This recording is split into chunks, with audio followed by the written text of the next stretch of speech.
All right, I'm back, Biff.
Here on the Watchdog Morning Show with Howard Monroe.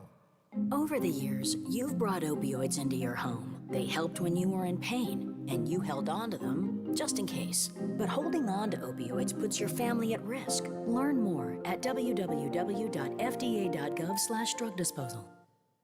My son is not some statistic. My daughter's not a headline. My girl, she's not someone's agenda. What she is irreplaceable.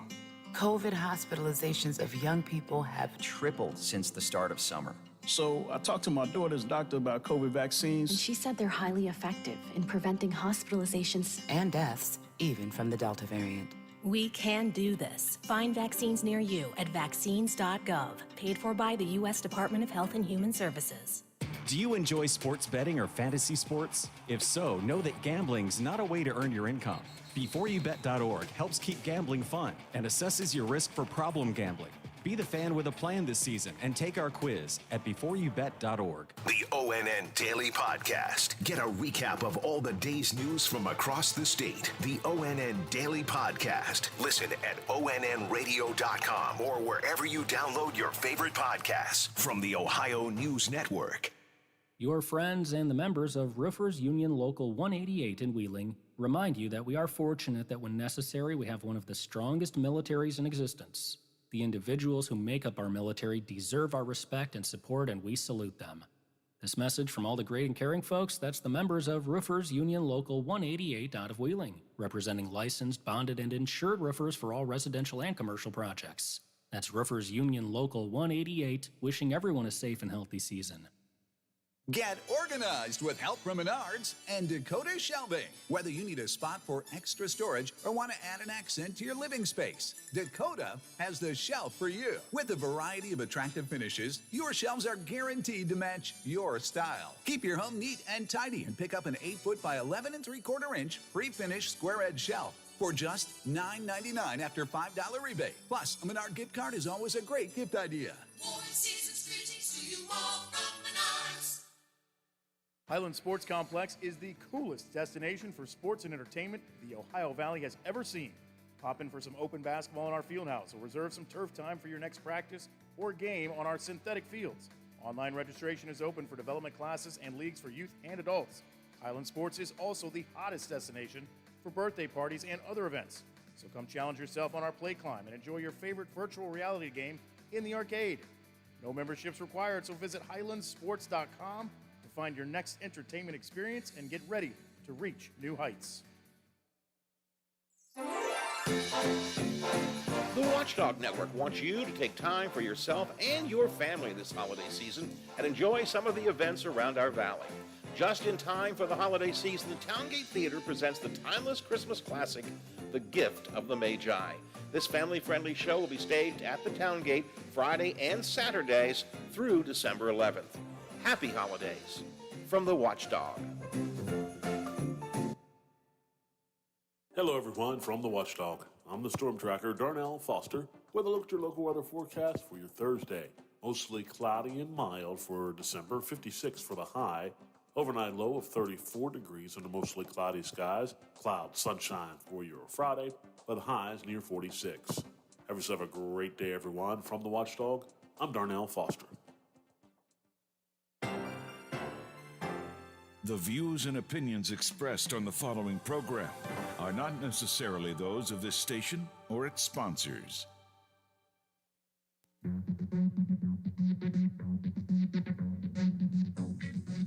He's a jolly, fat man with a funny hat, and it has nothing to do with Christmas. This is the Watchdog Morning Show with Howard Monroe. That's me, jelly old fat man with a hat. I don't have a hat on today. 8:10 in the morning here on the Watchdog Morning Show. It's a warm morning, 50 degrees, Wheeling, Ohio County Airport, 50 at the home studios, 50 at the Robinson Auto Group studios downtown Wheeling in the heart of the Ohio Valley. Mostly cloudy during the day. Some isolated showers maybe around lunchtime today. Going to get close to 60. Daytime high, calling it officially 58. It'll roam anywhere from 56 to 60, depending on where you are in the valley. But it is a nice warm day today. Going to be mid-40s for most of the rest of the week. We have been talking about Santa Claus a good bit this morning, I should say. 22 days, 15 hours, 48 minutes, and 20 seconds, if you're counting, until Christmas. And it just got me thinking about Santa Claus today. And we were talking about, is Santa Claus, how do we form our first images of Santa Claus? And a lot of what we think of Santa Claus as looking like came from the Clement Moore poem, "'Twas the Night Before Christmas." 'Twas the night before Christmas, and all through the house not a creature was stirring, not even a mouse. And that's somewhat where we got our image of Santa Claus from. But actually I got a text here that reminded me of this, Biffy, and it's true. Probably our image of Santa Claus was most informed in recent decades by the Coca-Cola Company. Remember, it was Coca-Cola that used Santa Claus as a marketing tool, and it's the Santa Claus, the big wink and the smile and all that kind of stuff. So Santa Claus, really, the image we have of him, maybe, it started with Clement Moore, I think. Clement Moore's was still a skinnier, taller Santa Claus with a skinnier Santa Claus with a big belly. And then Coca-Cola made him into the jolly old roly-poly guy that we've come to know. That was off the text line. I appreciate that. How I remember the Coca-Cola Company played a major role in designing what Santa Claus looked like. Yep, that's true. I hadn't remembered that, hadn't thought about that. Where have we been and where are we going today? One of the year's most interesting races politically is going to be the local GOP primary for Congress. Incumbent Congressman Alan Mooney is by today to talk about his upcoming race against Congressman Dave McKinley, including their disagreement over the infrastructure bill. Major League Baseball locks players out, first work stoppage in 26 years. The first Omicron COVID variant case in the U.S. was reported yesterday. We have some concern about it growing, and Dean Finelli is an expert on pharmaceutical and chemical-related technologies. He's in to discuss that with us. WVU Faculty Senate reportedly preparing a vote of no confidence in President E. Gordon Gee. And because we are into that real countdown to Christmas, we've been talking a bit about Santa Claus, crazy questions kids ask about Santa, what surveys say are the worst holiday traditions. I'll have that for you coming up a little bit later on this morning here on the show. We were talking about some of the questions the kids ask, physical questions about Santa Claus. How big is he? How tall is he? How old is he? Believe it or not, NORAD, a branch of the government, the North American Aerospace Defense Command, NORAD, who tracks Santa Claus on Christmas Eve, keeps records of Santa's information. They say Santa Claus stands about 5'7", weighs about 260 pounds, so kind of like me, and I got the beard and everything, so I could be Santa Claus, you know. So just little tidbits of things that kids ask about Santa Claus. How old is he? NORAD says, well, at least 1,000 years. That's what NORAD says about Santa Claus.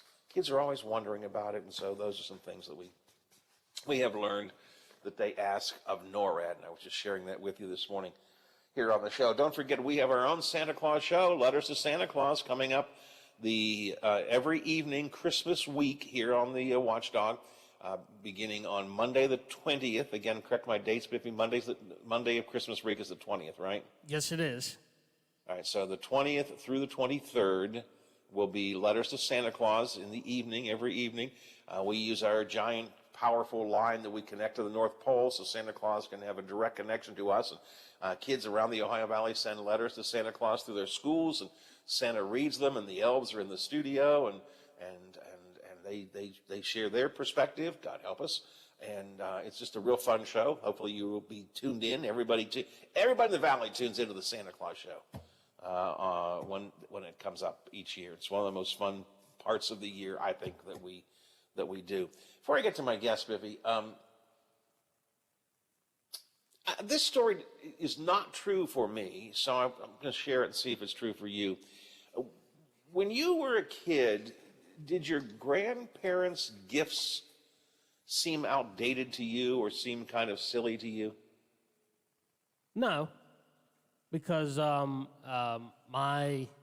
see, it would have been my dad, his mom, and my other grandmother. It didn't matter, what you got her. I mean, Dad and everybody else would always joke, you could find something and wrap it in newspaper, and she'd think it was the greatest thing in the world. So I mean, we really didn't have to, we didn't work hard at it. I won't say work hard at it, but we really didn't worry too much about it. I mean, we knew that, no matter what we got, I mean, we put some thought behind it, but we knew, I mean, she was gonna like it. Now, did she like some things maybe better than others? Absolutely, but we knew she was gonna like it. You just didn't know. I think for her, it was what was the level of excitement. And did she give you gifts that were good gifts, fun gifts, meaningful gifts, or useful gifts? You know what I'm saying when I say, underwear or socks? No. She knew. She was the one. She would get you the board games and the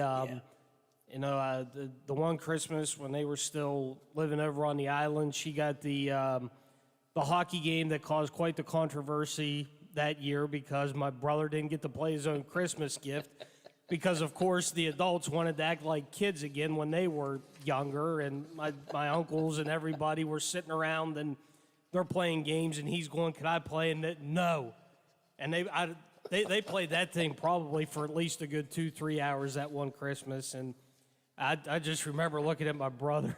He just had this look like, "Oh, I just want to play. I want to play." And I said, if not, I said, when we get home, I'll play with you and whatever, and we'll have fun. And he said, okay. And I think he played maybe 1 or 2 games that night, and that was it. And then, of course, when we got home and the next morning, we had at it, but it was just, you knew what she was going to get you, and it was, or you had an idea, but it was, she was the board games, that kind of grandmother. That's the way it was when I was a kid. Both of my grandmothers passed real early. I don't remember them. But my Aunt Peggy, who many of you remember over the years I talked about, passed away a few years ago, but she was sort of the grandmotherly figure in our life. She was the one I could always count on to get the thing I wanted. I absolutely knew if there was one thing I wanted, Aunt Peggy was going to get it. I mean, that's just, and I bring this up because I've got a survey in front of me that says more than half of the kids say they're unimpressed, and 41% say they're even disappointed by gifts they get from their grandparents. And that was a totally different situation in our house. That was where I knew we'd get a good gift, Not that my parents didn't give me good gifts, they did, but I mean, I always knew. And if I wanted something, and I did the Santa Claus under the tree kind of thing, and my parents gave me gifts that they might have, and I didn't have the one thing I wanted, I always knew it was coming. When's Aunt Peggy coming? That was it. She's gonna bring it. You knew if Santa didn't stop by the home, there was always that little bit of hope that maybe did he stop by Grandma's house? Right. And Exactly. you got that excitement and everything, and all the kids sitting around in the living room just unwrapping presents like crazy, and you got that one thing, and man, you were as happy as all could be when you found out that Santa had stopped at Grandma's, and that was it. It stopped. Yeah, again, see, your experience and mine exactly the same. And certainly, as a grandparent myself now, I mean, we make a gigantic effort to make sure that Teddy's getting what he wants for Christmas, and Ariana in the same way. We make a real effort to make sure they get what they want for Christmas. Now, look, I know, and I get texts from you guys, we spoil our grandkids. I mean, badly spoil them. I've had people tell me that I'm a bad grandparent because I do too much for the kids. I'm sorry, that's just what I do. I'm granddad. As Cosby used to say, that's not my parents, those are old people trying to get into heaven. I do all that I can for Teddy and then for Ariana. So I don't think they would ever say, oh, granddad never, or grandma never got me anything nice. So I don't know, this survey is weird to me, that most kids say that they're disappointed in the presents their grandparents get them. Suggests here, for example, grandparents buy things like bath towels. Now that you're growing up, you'll need towels. I never went through that. Never at all. Never at all. 821 Watchdog Morning Show. Is my guest here yet, or Biff, or not? No, still waiting. All right, let's do a quick break. We're going to talk about the Build Back Better bill, if we have an opportunity to do that, with our guest. We're also going to be talking about the Omicron virus coming up in just a couple of minutes as well. It's the Watchdog Morning Show. Nice warm morning, 50 degrees all around the board.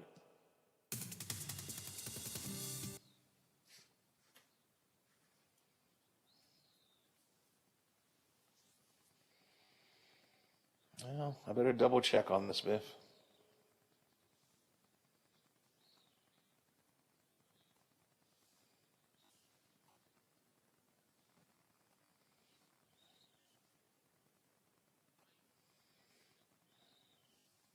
Right. He called us.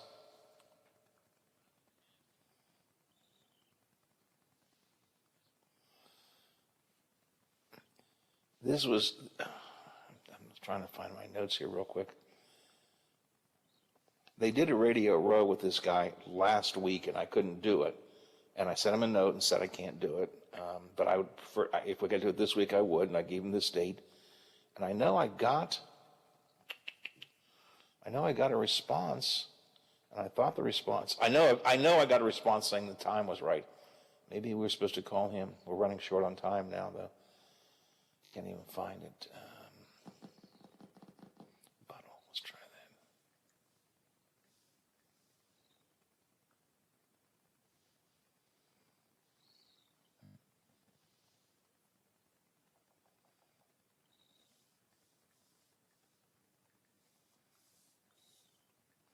Well, if we don't hear from him if we hear from him in the next, as soon as we're out of the break, I'll just do a real short segment with him. Otherwise, we'll move on.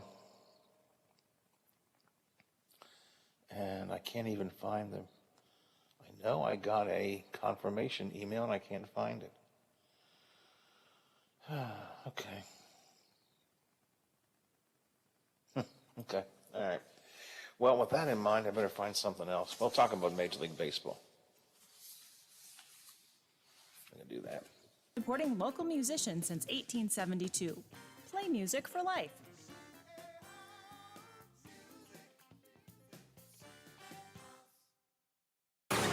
Sports Map Radio is on all night long. Tune in to get up to the minute sports coverage on FM 98.1, AM 1600. We are the Watchdog. From our family to yours, season's greetings. This is Bob, and I want to wish everybody a happy, healthy, and blessed Christmas and New Year's. Merry Christmas and happy holidays from the Watchdog, AM 1600 WKKX and AM 1370 WVLY. Miss a part of the show? Want to hear a segment again? Check out our podcast page at watchdognetwork.com. The Watchdog Morning Show with Howard Monroe continues. 825, 50 degrees at the airport, at the home studios, at the Robinson Auto Group studios downtown Wheeling. Going to get close to 60 today, calling it officially 58. So it's going to be a good warm morning this morning. Biffy, Major League Baseball has locked out their players. First work stoppage in 26 years. I guess like anything else, it's all about money one way or another, huh? Yeah, I'm sure money is involved, and I told Bill this morning, I said I can remember the work stoppage in 94 and 95. I think I would have been about 10, if not exactly 10, but close to there. And I can remember in the morning the newspaper would have a countdown of how many days it was for the lockout, and I can remember looking at it and seeing it say it'd be like day 25 or whatever of the lockout, and I can remember asking Dad, I said, well, are they going to play baseball? He said, I don't know, he said they're trying to work it out and everything, and was trying to explain why they're not playing, and now I was kind of like, okay, didn't really think too much of it until they did play some games that year, right? But they didn't have a World Series. If I'm doing this from memory, I think I'm right about that. Yeah, I forget exactly how many games they even played, but it was a very shortened season, kind of like last year was with the virus. But I think last year when they had the virus, they played more games there than they did in the strike season, I think, but I could be wrong. But whatever it was real short, and yeah, they didn't have the World Series that year, so it's unfortunate. I know there are probably still a lot of people that enjoy baseball and for whatever reason still watch the Pirates, but I think this one here, this stoppage here, I think it's going to do a lot of people in, and anybody that was a baseball fan is going to say, you know what, to heck with them, and we're going to forget baseball. Yeah, coming off the pandemic year is not the best year to have now another form of shutdown, if you will. Of course, maybe the smart move was to have the lockout here in essentially the off season, so they have time to. I know that the commissioner said that he was hoping this would jumpstart negotiations. So maybe the timing, it's like, okay, we're not going to. This is not going to create any problems for games right now because we're in the off season. Maybe it's just a way to show we're serious. Commissioner Manfred said the Players Association vision for Major League Baseball threatens the ability of most teams to be competitive. Tony Clark, who heads the Players Union, says the drastic and unnecessary measure by the owners will not affect the players' resolve to reach a fair contract. Staking out their positions already, so we'll see what happens. I don't know. Yeah, I mean, and like you said, I don't know how far apart they are on certain issues, if they're even close to, whatever the list of issues is that they have. I mean, I don't know. Are sides that far apart where they're just going to say, hey, fine, we won't play. I mean, teams now, they can't sign or trade players, so you're basically whoever you got is what you got to deal with for now, but it's just it's not good. Off the text line, 304-214-1600, the text line, Howard, what they should do is lock the Pirates out all season. that's Yeah, I expected a few of those pirate comments when Well, we started and- talking about this. and it's frustration because the Pirates let another one of their good guys go. Stallings, the Yeah, catcher, just this week, right? yeah, Gold Glove winner, and as per usual for the Pirates, they traded him away for a couple prospects, a bag of baseballs, and a couple bags of rosin. So, I mean, it's your typical Pirate offseason move, and I think saw it today. I think the GM made the comment, well, it's something like it's not easy or whatever. Well, I don't buy that one bit, but it's Pirate baseball for you. I mean, you could almost write the script anymore, can't you, for the Pirates? Oh yeah, I mean you get a player. He begins to show promise. Other people are starting to talk about him. You hear him talk, and then it's like, well, we better get rid of him. I mean, it's just.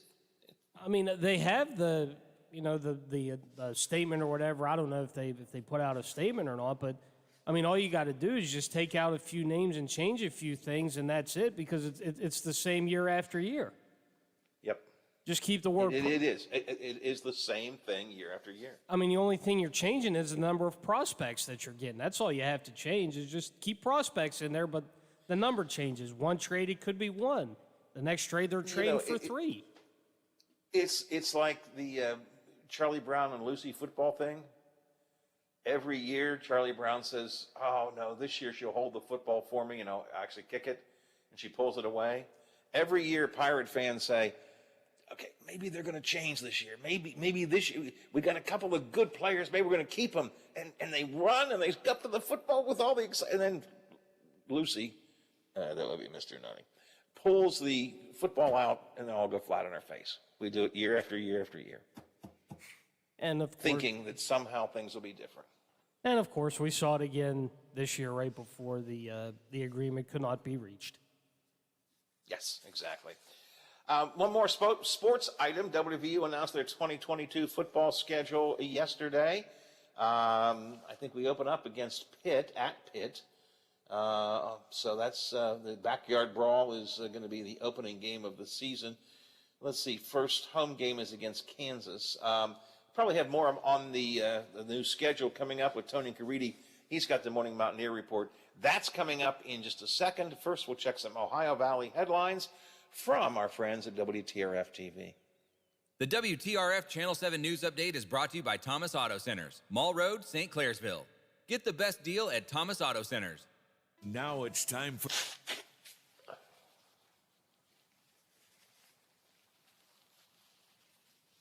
That's what I figured.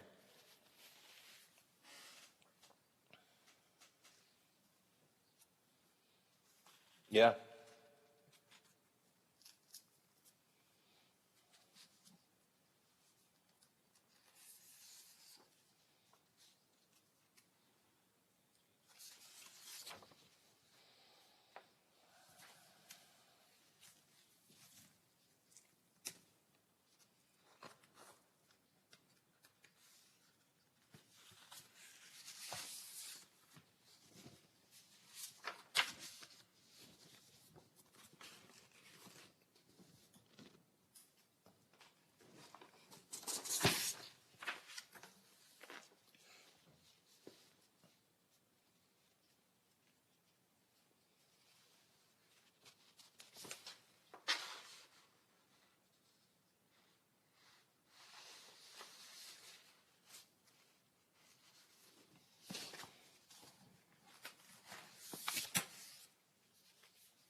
1st. Then, West Virginia's only open date on the schedule comes Saturday, October the 8th. When West Virginia resumes play, it will be the next Thursday, a night game in Morgantown against the Baylor Bears. After that, a trip to Texas Tech, and WVU will close out the month of October with a home game on the 29th against TCU. The month of November for the Mountaineers, a game at Iowa State on November the 5th. Then, back-to-back home dates. Oklahoma comes in on Saturday, November the 12th, followed by Kansas State Saturday, November the 19th. West Virginia will close its regular season schedule on the road in Stillwater on the 26th of November as they play at Oklahoma State. That is today's Mountaineer Report. It's brought to us by Kroger, the official grocer of WVU Athletics. I'm Tony Caridi on the Mountaineer Sports Network from Learfield. Are you traveling? Working a little bit too much? Is your fur baby starting to get a little shaggy? Let Dirty Paws be your one-stop shop for all of your pet care needs. Stop in and see us at 202 18th Street or give us a call at 304-639-7754 to schedule your appointments for dog grooming, doggy daycare, and dog boarding today. New Belgium Fat Tire Amber Ale is now available in West Virginia and distributed locally by wine and beverage merchants. With its toasty and biscuit-like malt flavors blended perfectly with hoppy freshness, it's bound to become one of your new favorite craft beers. Fat Tire Amber Ale is now available at local retailers. Please don't drink and drive, and drink responsibly. From your friends at Wine and Beverage Merchants. Plumbers and Steam Fitters Local 83 want to thank the owners and contractors of the Ohio Valley for using their locally trained workers to help build for the future. Local 83 helps design, fabricate, and build the gas infrastructure for the oil and gas industry here in the Ohio Valley. Plumbers and Steam Fitters Local 83 is 300 members strong and growing. They also do residential, commercial, and industrial work on both sides of the river. For more information, call Plumbers and Steam Fitters Local 83 at 304-233-4445. The Watchdog Network wants you to take time for yourself and your family this holiday season and enjoy some of the events around our valley. Ogilvy Institute's Youth Ballet Company dances the holiday favorite, The Nutcracker, at Moundsville's Strand Theater, December 11th at 3 p.m. Beautifully costumed dancers bring this magical story to life, transporting you into a Christmas fantasy. For more information or to purchase tickets, visit strandtheaterwv.com. Hi, this is Hoppy Kercheval. West Virginia, in many ways, is a diverse state, often with different issues, challenges, and successes depending on where you live. But we're also a small state, and we're all connected by being West Virginians. Every day from 10:06 till noon, I talk about and provide insight into the events that shape who we are. My approach is tough but fair, and we may disagree, but together we'll stay abreast of what's going on in our great state. Successes, the hardships, the challenges, and of course the politics that contribute to making us who we are. So join me weekdays, 10:06 till noon for Metro News Talk Live.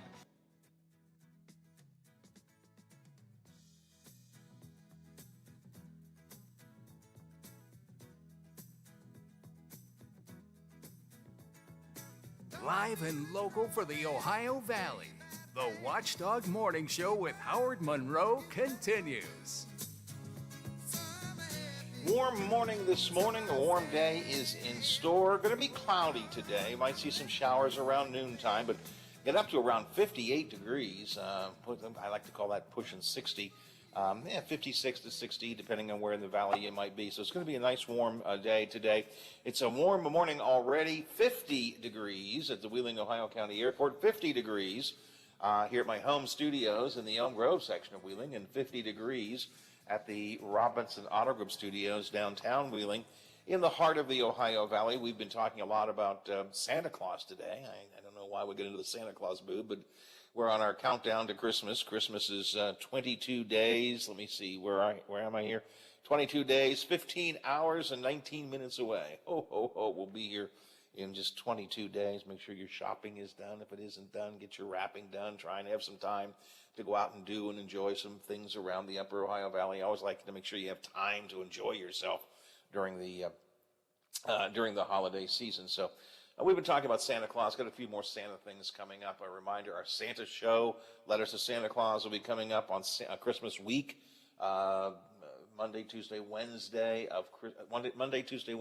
Thursday of Christmas week. Friday, of course, being Christmas Day. So we'll talk more about the jolly old one and a few other things. Also coming up in the next hour of the show, it's Congressman Alex Mooney, an incumbent congressman. He is from the 2nd District, and we have not talked to him a lot because it doesn't represent our district in West Virginia, but he will be in the new year because of the redistricting, where in the Republican primary, 2 incumbent congressmen, Alex Mooney and Wheeling Area Congressman Dave McKinley, will go after each other in the Republican primary. I have a feeling it's going to be particularly nasty. We've heard some of it already. We'll talk to Mooney. We talked to McKinley a couple of weeks ago. We'll talk to Mooney a little bit coming up in the next hour. And later on this week, I'm looking forward to this. It's hard for me to believe that it's been 30 years since the fall of the Soviet Union. 30 years since the Berlin Wall came down, Soviet Union came to an end. And Peter Zwack was in the American military in the Soviet Union at the time of the collapse. He retired now as a brigadier general, and we're going to talk to him about watching the Soviet Union fall, what we thought would happen and what has happened. The Soviet Union fall 30 years after, with Peter Zwack coming up later on this week. So a lot of good stuff coming up. Opinion poll online at watchdognetwork.com today has to do with the pandemic. As we approach a new year, we are still battling COVID. Now the new variant is rising in some countries. What do you think about the pandemic? Your choices: it's winding down, back to normal soon, we still have a long way to go, or I don't think the pandemic will ever be over. Right now, 60% of y'all are voting for we still have a long way to go, 20% for I don't think it'll ever be over, and 20% for it's winding down. Yesterday, the first confirmed case of the Omicron variant was found in a California man. He had been in South Africa, traveled there, came home.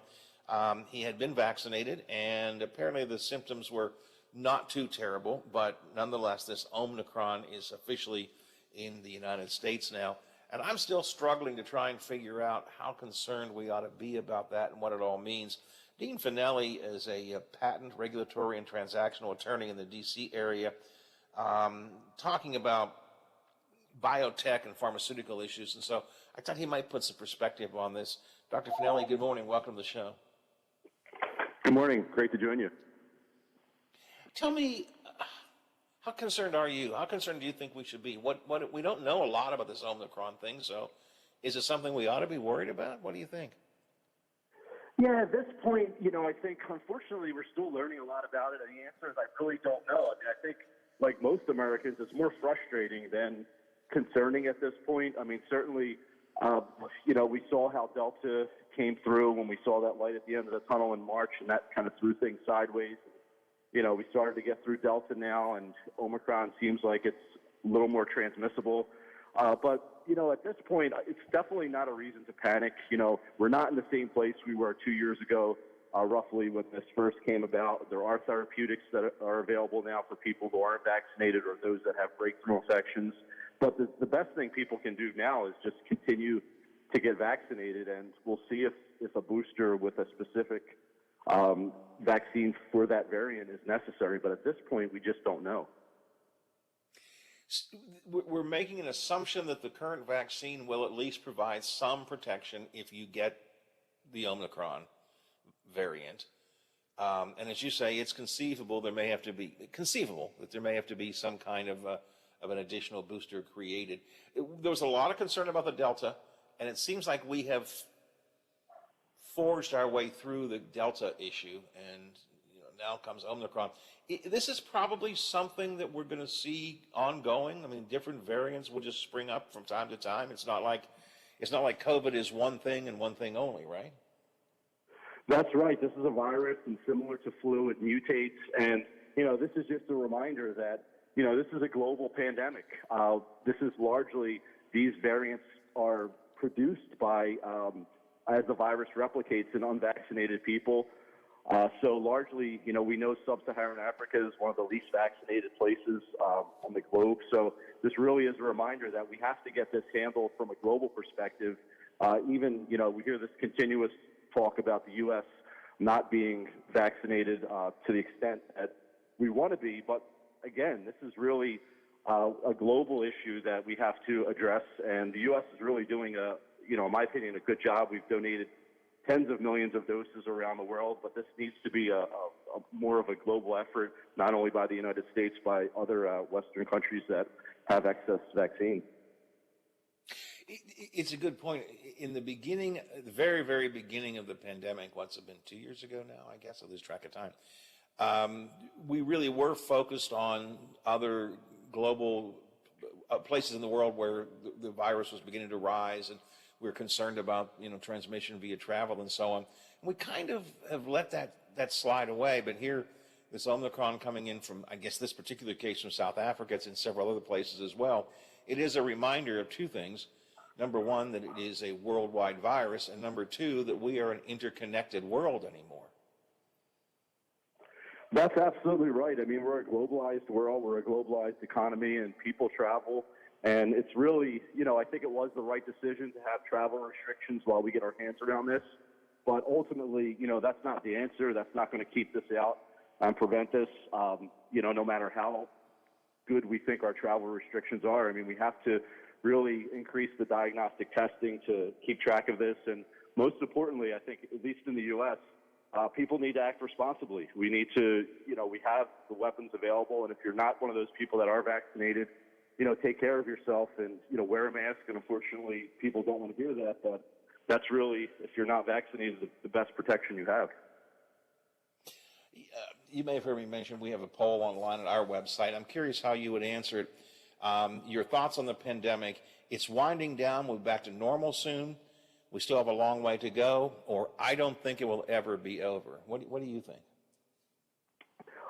So we do have a ways to go. I don't think we'll ever be in a situation where this is completely eradicated. I think it'll be a situation where it becomes endemic, meaning we have it under control. We see cases pop up, similar to the flu, but nonetheless, this is, right now we're in the middle of, learning about these different variants. And, I think it's worth reiterating that, these variants will continue to pop up until we have enough people vaccinated. So that's really the issue that we're dealing with. But I don't think that, we're near the end, or we're at the end at this point, certainly. And I don't think this will, we'll be in a pandemic forever. But, for the foreseeable future, I'd say definitely through next year, we're still going to be dealing with this issue. I don't like to say that it will never be over, but part of me begins to wonder if, like the flu, which you drew the comparison to earlier, and I think it's a good one, we'll just, year by year, we'll have to be battling. I've heard people say to me, for example, well, I'm not, if they ask me to take a shot again next year, I'm not going to do it. I got my vaccine. We may have to treat this the way we do the flu, which means it'll never, quote, go away, but we can manage it. At least that's the way I'm beginning to look at it. Yeah, and I think you're absolutely right. And I think that's the way people should look at this. I mean, again, we have treatments, therapeutics that continue to be available to people. So even those people that aren't vaccinated, there's availability of medicine out there that can keep them out of the hospital, keep them from dying. We do have a lot more information about the vaccines and the virus than we did when this first started. So I think that's also important to know. We have a lot more knowledge of what we can do, how we can act, how this virus acts. So even if this continues, again, I think it'll be more of a situation like you mentioned, where we're dealing with it, but we have control of it, and we're not seeing the level of deaths because we have therapeutics available. The vaccine makers, the manufacturers of the vaccine, are they going to be able to keep up with the need? They're obviously making money. I assume they're making money off of it. Are they going to be able to keep up with the need? They're making billions off of this. The good thing is the mRNA vaccines were highly effective, and they're easy to make. Vaccine makers that make the mRNA vaccine said they could probably produce a variant-specific booster shot within 100 days. So that's certainly good news. So we will have that availability to the extent that this evades the current vaccines or reduces the effectiveness of the vaccines. That is available, and scientists are working on that right now. So your best advice, based on what you've read, seen, and heard, and I put the caveat here that we're still learning a huge amount about Omicron, but your best advice? It does seem like this is a little more transmissible, and it does seem like people who have been vaccinated are a little more susceptible to Omicron. So the best thing I would say to people is, even if you're vaccinated, just be safe. If you're in a crowded area, I know no one wants to hear this, but, wear your mask, try and social distance, because, this does appear to be more transmissible, and we'll keep our fingers crossed that the vaccines do work. But until we have that confirmation and that data available, I would say just be safe, be responsible, and wear your mask. I haven't talked about this much on the show. Do you think masks will become somewhat of a standard feature in America? I don't mean every day that's in and out, but do you think we'll all carry a mask in our pocket anymore? Yeah, that's interesting because, if you've ever been to Asia, it's very prevalent there where someone's sick, they put on a mask because especially, it's a very dense population, especially in urban centers. And I think, that probably will be the case here. I don't think it's to the extent there because, the U.S. tends to look at autonomy, self-autonomy a lot more than taking a communal approach in many cases. But I think people will start to, for their own safety, keep masks in their pocket. And at least I know I will, definitely until we're through this pandemic situation. Yeah, I don't use the mask a whole lot anymore. I am not out a whole lot, but when I'm out in a confined setting, I will, or certain healthcare settings and so on. But it's always in my pocket. I mean, it used to be, I used to always, tap my driver's license, credit card, keys, and phone. phone.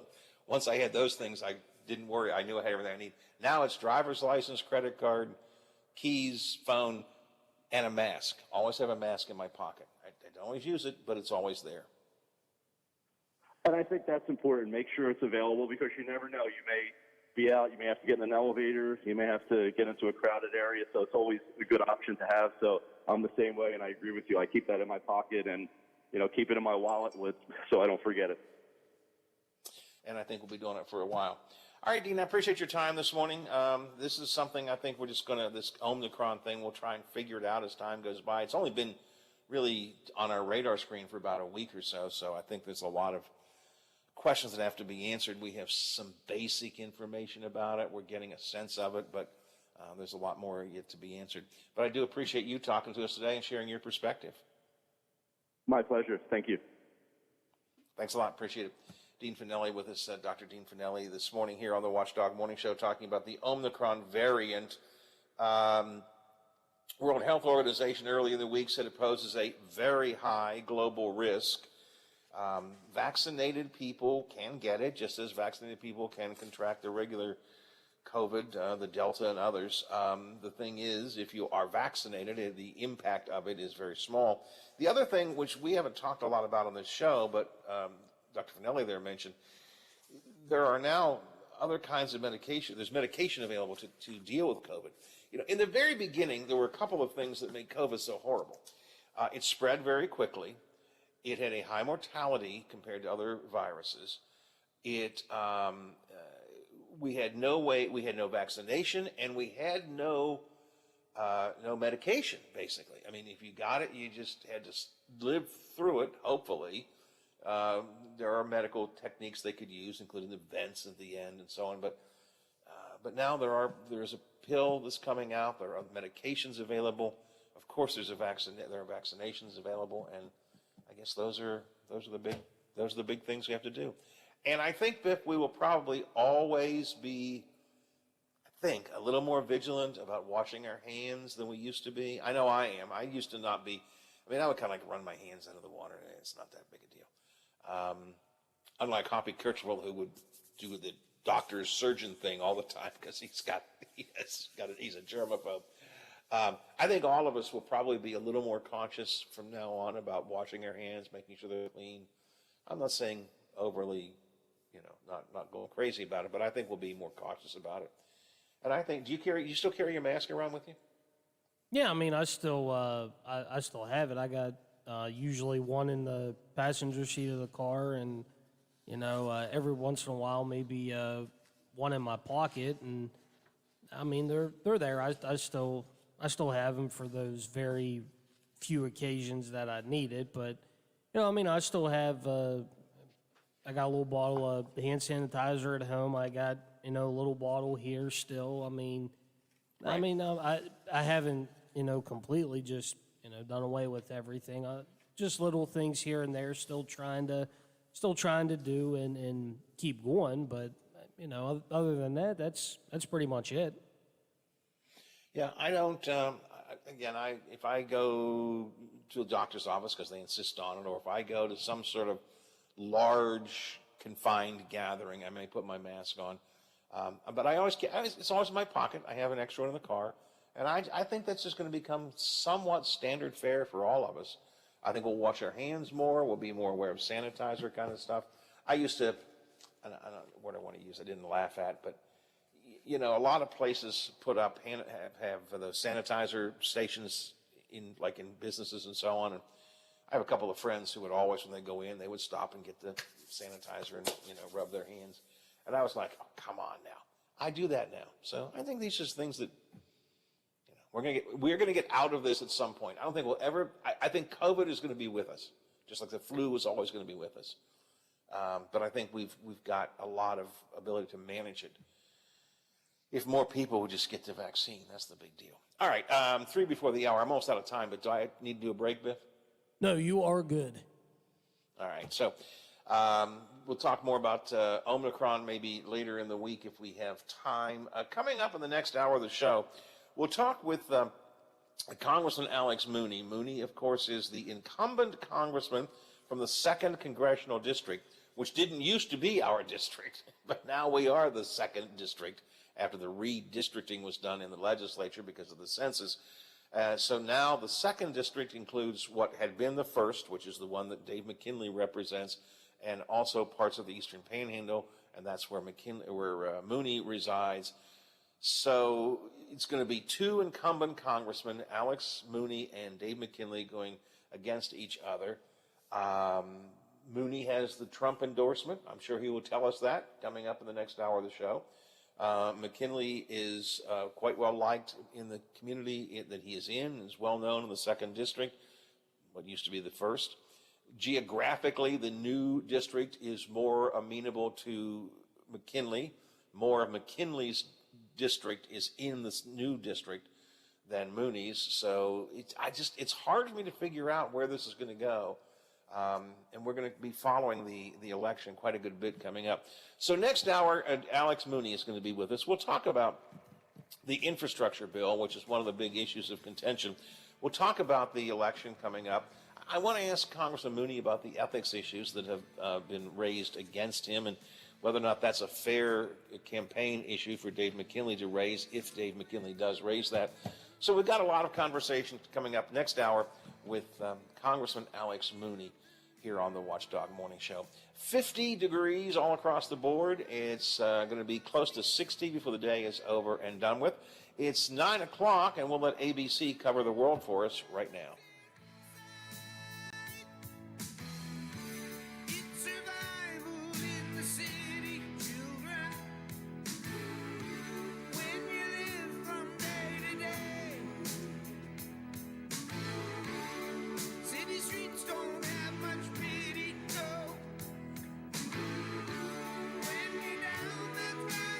Watchdog is FM 98.1, AM 1600 WKKX Wheeling, FM 97.7, AM 1370 WVLY Moundsville. The ABC News is brought to you by Thomas Auto Centers, Mall Road, St. Clairsville. Get the best deal at Thomas Auto Centers. From ABC News.